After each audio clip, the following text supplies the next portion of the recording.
జ్ఞానమూర్తి అయిన పరమశివుడు, ఆనంద స్వరూపిణి అయిన శక్తి కలిసి ఏకరూపమై వినాయకుడిగా మనల్ని అనుగ్రహిస్తున్నాడు.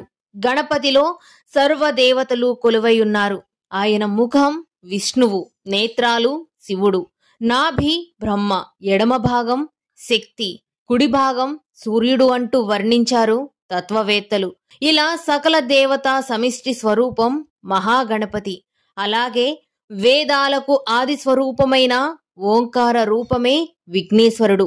లలితా సహస్రనామం కామేశ్వర ముఖాలోక కల్పిత శ్రీ గణేశ్వర అని స్తుతించింది. దుష్ట శక్తులను రూపుమాపేందుకే పార్వతీ పరమేశ్వరులు సంకల్పించి తమ చూపులతోనే వినాయకునికి రూపం దిద్దారట. విఘ్నాన్నే ఆయుధంగా ప్రయోగించి కార్యం సానుకూలం చేయగల విజ్ఞుడు వినాయకుడు. విద్య, వినయం, వివేకం ప్రసాదించే వేలుపే వినాయకుడు.